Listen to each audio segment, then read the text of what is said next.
Vi har teksten Siete Partidos, spansk lovsamling om muslimers stilling. Og det her omhandler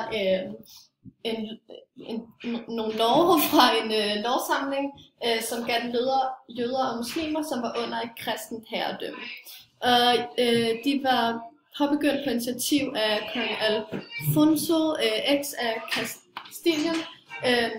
Ja, og det her var så i middelalderen. Yes, og her så starter det ligesom ud med at sige, at vi bestemmer, at maurerne skal leve blandt de kristne på samme måde, som jøderne skal gøre. Så her kan man ligesom se, at det er sådan lidt segregeret samfund i og med, at maurerne og jøderne lever på andre måder end, de kristne gør, men dog så står der så, at de skal aflyde deres egen lov og ikke krænke vores. Så på den måde får de jo lov til at leve, eller have deres religion, trods alt. Så står der så, at maurerne må dog ikke have nogen moskéer i de kristne byer, eller udføre deres religiøse handlinger offentligt i overværelse af andre mennesker.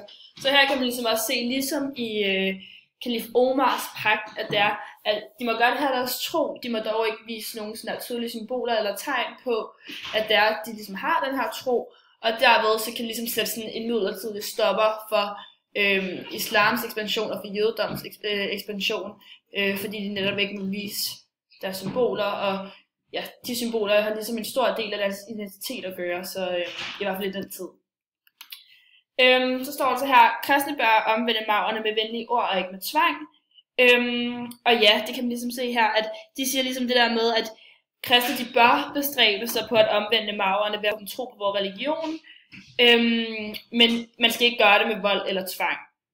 Og så bruger det ligesom sådan kristendommens tilgang til det i at sige, for hvis det skulle være vor herres vilje at bringe dem ind i troen og få dem til at tro med magt, kan han bruge tvang mod dem, hvis det er det, han ønsker, siden han har fuld magt til det.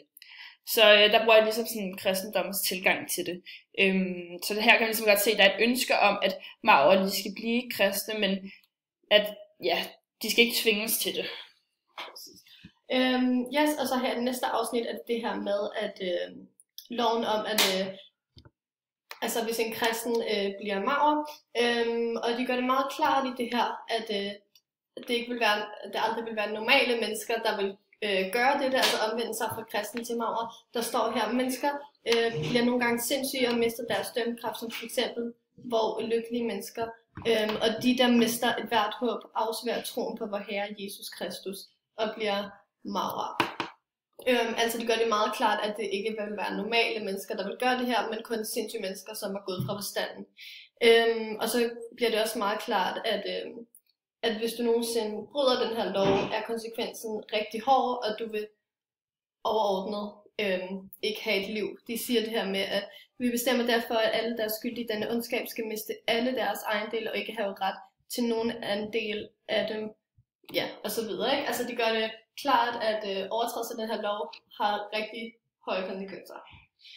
Og så den sidste lov her omhandler det her med, at hvis en maur har sex med en kristen jomfru, og hvis vi sådan skal perspektivere til den tekst, vi læste tidligere i det her forløb, den med nogle andre love, når det kommer til sex, så snakker vi om det her med, at man kan undre sig over, om man egentlig nogensinde fandt ud af, om de her ting skete, altså om der altid forekom konsekvenser for de her love. Men det gør sig i hvert fald meget klart, at det her med sex og seksuelle sammenhæng er en meget fokus i den her tid, og også især nu, når det er med to forskellige religioner.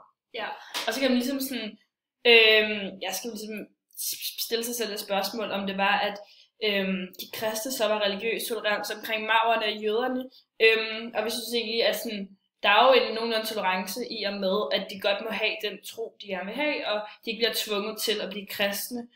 Dog må de ikke vise religiøse symboler, og det synes vi er rigtig meget om kalif Omars pagt, men den sagde vi også var, at den også var tolerant, så derfor ville vi også mene, at de var nogenlunde tolerante, i hvert fald for den tid, kilden er i.